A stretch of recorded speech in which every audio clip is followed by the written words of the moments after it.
नमस्कार। Class 10th CBSE board mathematics chapter number 1 real numbers.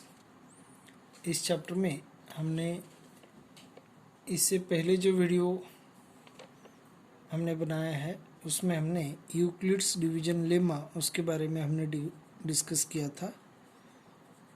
Euclid's division lemma. अब हम Euclid's division algorithm. अब Euclid's division algorithm का भी एक क्वेश्चन हमने इससे पहले जो वीडियो बनाया है उसमें हमने सॉल्व किया है। आज हम उसी एल्गोरिथम का यूज़ करके हम एक और क्वेश्चन सॉल्व करेंगे। अब इस जो एल्गोरिथम है उसका जो यूज़ होता है वो होता है एचसीएफ फाइंड करने के लिए। तो आगे का वीडियो स्टार्ट करने से पहले आप सभी को रिक्वेस्ट है, चैनल को सब्सक्राइब करें, लाइक और शेयर करें और बेल आइकॉन प्रेस करें जिससे कि आपको आने वाले हर वीडियो के नोटिफिकेशंस मिल जाए। और क्लास 8 से लेकर क्लास 10 तक के जो आपके अपने क्लास के वीडियोस सर्च करना है तो आपको मेरे वीडियोस देखने के लिए सर्च करना होगा महेश वलांडे क्लास, जो भी आपकी क्लास है महेश वलांडे क्लास 10th, तो आपको अपने क्लास के वीडियोस मिल जाएंगे। तो चलिए, यूक्लिड्स डिवीजन एल्गोरिथम का यूज़ हमें एचसीएफ फाइंड करने के लिए करना होता है। तो हम एक क्वेश्चन यहाँ पे लिखेंगे, फाइंड एचसीएफ ऑफ। अब हमें 2 नंबर्स का एचसीएफ फाइंड करना है, 2491 एंड 2867। अब यहाँ पे जो 2 नंबर्स दिए गए हैं इनका अगर हम फैक्टराइजेशन मेथड से अगर हम एचसीएफ फाइंड करने जाएं तो इन दोनों नंबर्स को इजीली किसी भी प्राइम नंबर से डिवाइड नहीं होता है। वो आपको आगे समझ में आ जाएगा जब हम एचसीएफ फाइंड करेंगे। तो यूक्लिड्स डिवीजन एल्गोरिथम में हमें क्या करना है, जो स्मॉलर नंबर है उससे हमें ग्रेटर नंबर को डिवाइड करना है। तो यहाँ पे जो स्मॉलर नंबर है वो है 2491, इससे हमें ग्रेटर नंबर 2867 को डिवाइड करना है। तो यहाँ पे 24, यहाँ पे 28, 1 का डिवाइड होगा, 24 1 जा 24, तो 2491 1 जा 2491। तो हमें यहाँ पे सब्ट्रैक्शन करना है। तो 7 - 1 यहाँ पे 6 रहेगा। फिर यहाँ का एक हमें बोरो लेना पड़ेगा, 16 - 9 मतलब 7, तो यहाँ पे 7 - 4 3, 376, 2 - 2 यहाँ पे 0। अब यूक्लिड्स डिवीजन एल्गोरिथम में हमें क्या करना है, यहाँ पे जो रिमाइंडर आता है उस रिमाइंडर से जो पहले डिवाइज़र था उसे हमें डिवाइड करना होता है। तो 2491 को हमें यहाँ पे डिवाइड करना होगा। अब यहाँ पे देखिए 3 है और यहाँ पे 24 है। 3 से 24 को 8 से डिवाइड होता है, और अगर हम 8 से डिवाइड करेंगे 376 × 8, तो यहाँ पे क्या रहेगा, देखिए क्या होगा, 8 7 जा 56 और 5 यहाँ पे कैरी होगा, और 8 3 जा 24 + 5 29, 24 से ग्रेटर रहेगा। तो 8 से यहाँ पे डिवाइड नहीं होगा, 7 से हमें ट्राई करना है। तो 7 7 जा 49, 4 कैरी रहेगा, और 7 3 जा 21 + 4 25, जो कि 24 से ग्रेटर होगा। तो 7 से भी यहाँ पे डिवाइड नहीं होगा, तो यहाँ पे होगा 6 से डिवाइड होगा। तो 376 को 6 से मल्टीप्लाई करना है।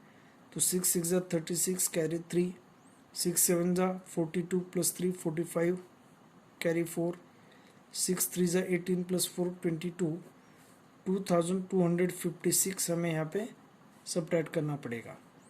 तो 9 से यहाँ पे एक हमने बोरो लेना है, यहाँ पे 8 रहेगा, 11 - 6 5, 8 - 5 3, और यहाँ पे 4 - 2 2, तो 235 यहाँ पे रहेगा। तो 235 से फिर से जो पहले डिवाइज़र था उसे हमें डिवाइड करना है 376 को। तो 235 से 235 वन जा 235, सब्ट्रैक्शन हम करते हैं तो यहाँ पे 6 माइनस 5 1, 7 माइनस 3, यहाँ पे रहेगा 4, 3 माइनस 2 1, 141।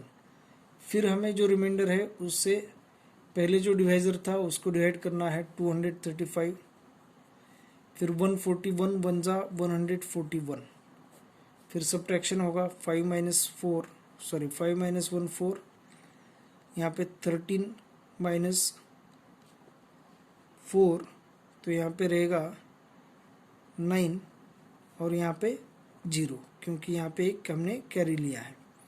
तो 94 से फिर से हमें 141 को डिवाइड करना पड़ेगा।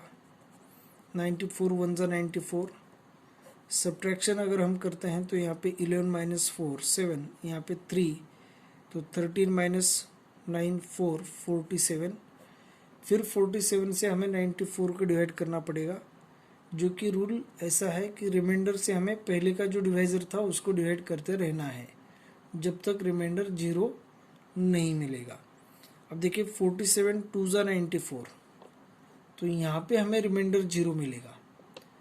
तो जब भी रिमाइंडर 0 मिलेगा तो उस समय जो डिवाइज़र रहेगा वो उन दोनों नंबर का HCF होता है, हाईएस्ट कॉमन फैक्टर। तो इन दोनों नंबर्स का हाईएस्ट कॉमन फैक्टर रहेगा 47, लेकिन यह हमें स्टेप वाइज लिखना है यूजिंग यूक्लिड्स डिवीजन एल्गोरिथम। अब यूक्लिड्स डिवीजन एल्गोरिथम से कैसे लिखना होता है, हमें यहाँ पे लिखना है यूजिंग, आंसर में ही लिखना है। अब ये जो स्टेप है वो आप चाहे रफ में करो या फिर आंसर में ही लिखो तो भी सही रहेगा। तो हमें यहाँ पे लिखना है Euclid's division using Euclid's division algorithm या फिर लेम्मा। यूक्लिड्स डिवीजन लेम्मा का यूज़ करके हम यहाँ पे ऐसे लिख सकते हैं जो भी डिविडेंड है। अब देखिए यहाँ पे डिविडेंड, यहाँ पे रहेगा डिवाइज़र, यहाँ पे रहेगा कोशंट और यहाँ पे रहेगा रिमाइंडर। तो डिवाइज़र और कोशंट का मल्टीप्लाई करके उसमें हम रिमाइंडर प्लस करते हैं तो हमें डिविडेंड मिलता है। तो यहाँ पे एक फॉर्मूला बनता है कि डिविडेंड इज इक्वल टू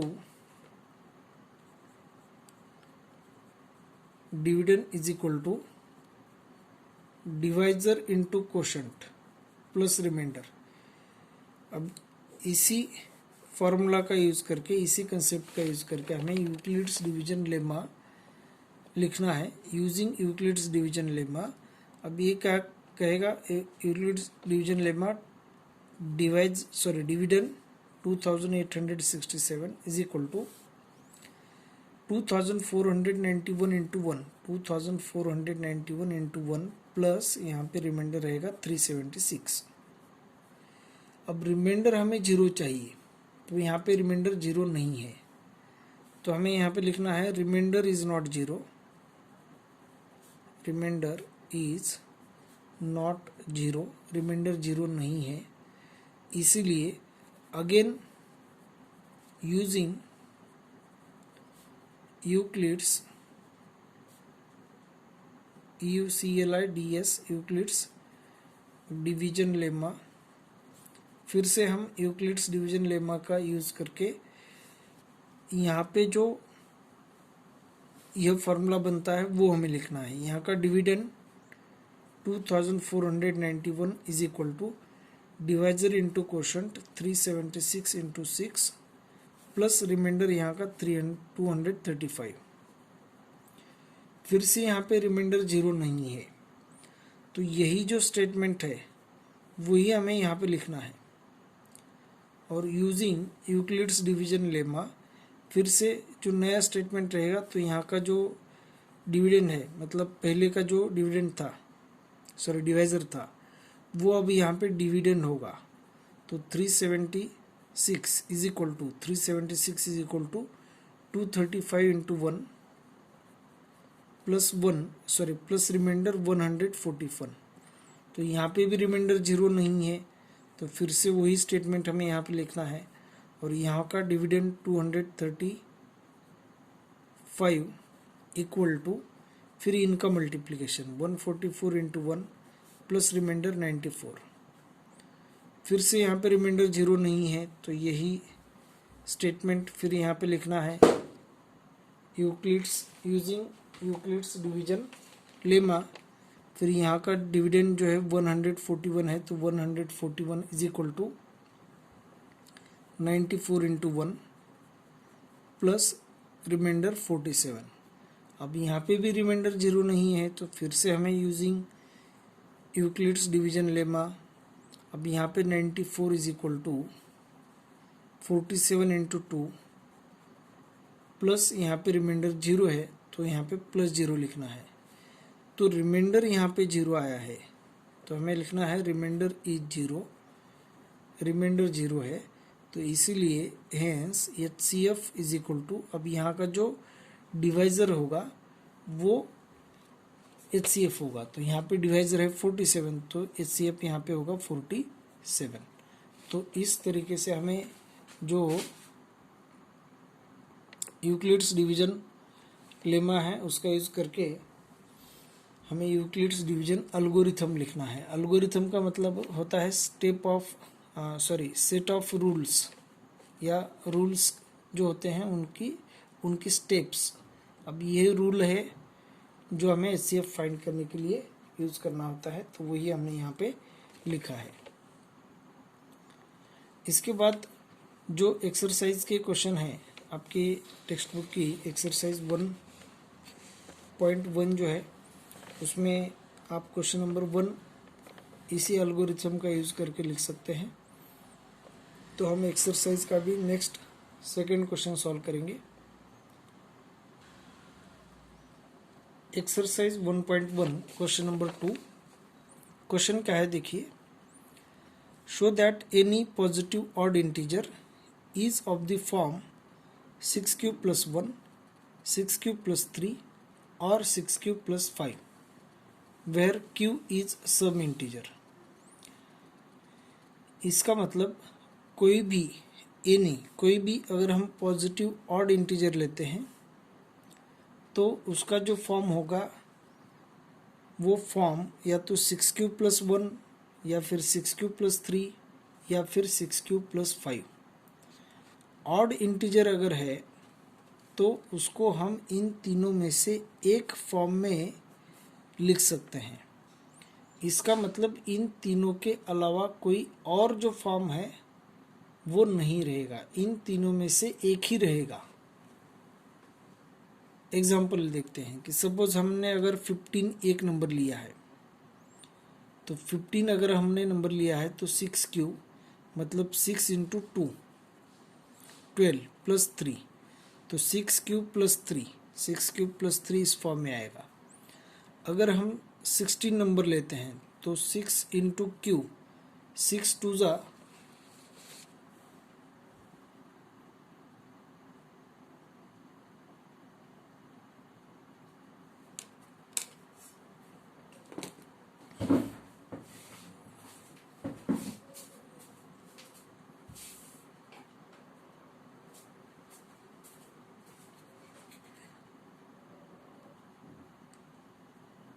अब यहाँ पे 6 क्यूब मतलब 6 इंटू 2, सॉरी यहाँ पे 16 ऑड नंबर नहीं है। ऑड नंबर्स अगर 17 है, 15 के बाद आने वाला ऑड नंबर 17 ही है। तो अगर हम 17 लेते हैं तो 6 2 ज़ा 12 प्लस 5, तो यह 6 क्यूब प्लस 5 इस फॉर्म में होगा। अब 17 के बाद जो आने वाला ऑड नंबर है वो 19। अगर हम 19 लेते हैं तो 6 क्यूब 6 इंटू 3 18 प्लस 1 19 होगा। तो 6 क्यूब प्लस 1 इस फॉर्म में यह होगा 6 क्यूब प्लस 1। तो पहले 15 नंबर इस फॉर्म में आया है, 17 इस फॉर्म में है, 19 इस फॉर्म में है, तो 21 अब इस फॉर्म में होगा। देखिए 21 is equal to 6 into 3 18 plus 3, cube की वैल्यू यहाँ पे 3 रहेगी। तो 6³ + 3 इस फॉर्म में रहेगा, फिर आने वाला नेक्स्ट नंबर इस फॉर्म में रहेगा। तो इन तीनों में से ही एक फॉर्म होगा हर ऑड नंबर के लिए। तो यह क्वेश्चन जो है वो बता रहा है। तो इसी को हमें कैसे लिखना है आंसर में देखिए, अगर कोई भी एक हम इंटीजर लेते हैं कि let a be any integer, अगर कोई भी ए नामक अगर हम एक इंटीजर लेते हैं और इस ए को अगर हम 6 से डिवाइड करते हैं तो 6 इंटू कोई ना कोई क्वोशंट मिलेगा प्लस कोई ना कोई रिमाइंडर मिलेगा, और यह जो रिमाइंडर होगा वो या तो 0 से बराबर होगा या 0 से ग्रेटर होगा या फिर वो 6 से स्मॉलर होगा। अब ये जो स्टेटमेंट आता है वो आता है यूजिंग यूक्लिड्स डिवीजन लेम्मा से। यूक्लिड्स डिवीजन लेम्मा क्या बताता है कि अगर किसी नंबर ए को अगर हम 6 से डिवाइड करते हैं तो रिमाइंडर 0 और 6 के बीच में रहेगा, या तो 0 रहेगा या फिर 6 से कम रहेगा। तो इस ए को हम अलग अलग फॉर्म में लिख सकते हैं।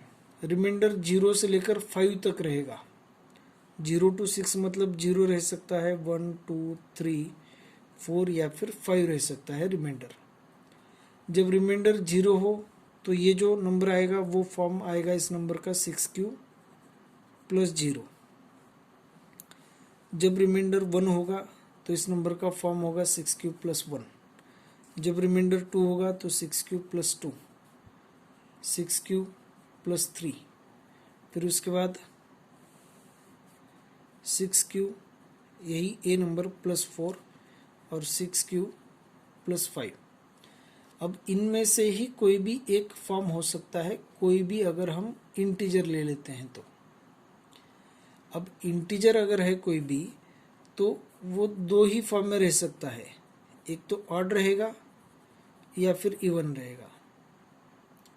कोई भी जो इंटीजर है इन दोनों में से एक ही रहेगा, या तो ऑड या फिर इवन। इंटीजर के लिए 2 ही ऑप्शंस है। अब यहाँ पे देखिए 6³ + 0। अब यहाँ पे एक और कंसेप्ट हमें ध्यान रखना है, किसी भी नंबर को 3 को अगर हम 2 से मल्टीप्लाई करते हैं तो 3 × 2 6 इवन नंबर हमें मिलेगा। अगर 4 को हम 2 से मल्टीप्लाई करते हैं तो 8। तो 2 से हम जब भी किसी नंबर को मल्टीप्लाई करते हैं तो हमें इवन नंबर ही मिलेगा। और कोई भी अगर हम एक इवन नंबर ले लेते हैं 4 और उसमें अगर हम ऑड नंबर प्लस करते हैं तो 4 + 3 7 हमें ऑड नंबर मिलेगा। तो even number plus odd number equal to odd number. तो यहाँ पे क्या रहेगा देखिए, 6 इवन नंबर है। अब 6 मतलब 2 × 3 होता है। अब 2 से 3 को मल्टीप्लाई करना है और q को भी मल्टीप्लाई करना है यहाँ पे। तो 6³ ये जो नंबर होगा वो इवन नंबर रहेगा। अब इवन नंबर से 2 से ही नहीं, कोई भी इवन नंबर से अगर हम किसी भी नंबर को मल्टीप्लाई करते हैं तो हमें इवन नंबर मिलेगा। कि सपोज 3 को हम अगर 6 से मल्टीप्लाई करते हैं तो 3 × 6 = 18। तो 6 इवन है, इवन से हमने मल्टीप्लाई किया है तो इवन ही मिलेगा। तो 6 इवन है, इवन से q को मल्टीप्लाई हम करते हैं तो यहाँ पे जो पूरा नंबर मिलने वाला है वो इवन नंबर मिलने वाला है। अब ये इवन नंबर है, उसमें हमने +1 ऑड नंबर प्लस किया है तो यह ऑड नंबर मिलेगा। ये इवन नंबर है, इसमें हमने प्लस इवन किया है तो यहाँ पे इवन नंबर ही मिलेगा। दूसरा तरीका इसको रिप्रेजेंट करने का, इसे इन दोनों नंबर से हमें 2 कॉमन लेना है। तो 6³ को 2 से डिवाइड करना है तो यहाँ पे 3³ + 1 रहेगा। अब 3³ + 2 यह कोई भी नंबर चाहे रहे, उसको अगर हम 2 से मल्टीप्लाई करते हैं तो हमें इवन नंबर मिलेगा। अब यह इवन है, उसमें हमने ऑड नंबर प्लस किया है तो यह ऑड नंबर मिलेगा। अब इनमें हमें फिर से यहाँ पे 2 कॉमन लेना है तो यहाँ पे 3³ + 2 रहेगा। 2 से मल्टीप्लाई किया है तो यह नंबर इवन रहेगा। अब इवन नंबर में ऑड नंबर प्लस किया है हमने तो ऑड नंबर हमें मिलेगा। तो इसका मतलब अब यहाँ पे जो हमें ए नंबर, कोई भी एक नंबर हमने लिया है, ये नंबर इवन भी हो सकता है, ऑड भी हो सकता है। ए नंबर के लिए यही 6 ऑप्शंस हैं, 1 2 3 4 5 6। इनमें से ही एक ऑप्शन किसी भी इंटीजर के लिए अवेलेबल है। अब इनमें से एक ऑप्शन किसी भी इंटीजर के लिए अवेलेबल है तो उसमें से जो इवन है उनके लिए यह ऑप्शंस हैं और जो ऑड हैं उनके लिए ऑप्शंस यहाँ पे है। तो इसलिए हम यहाँ पे कह सकते हैं कि एनी पॉजिटिव ऑड इंटीजर, कोई भी एक positive odd integer is of the form, वो इनमें से एक फॉर्म में रहेगा, वो रहेगा 6³ + 1 या फिर 6³ + 3 या फिर 6³ + 5।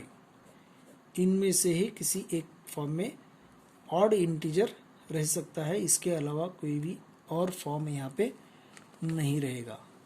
तो आज के लिए बस इतना ही। आगे के जो क्वेश्चंस हैं वो हम नेक्स्ट वीडियो में सॉल्व करेंगे। Thank you.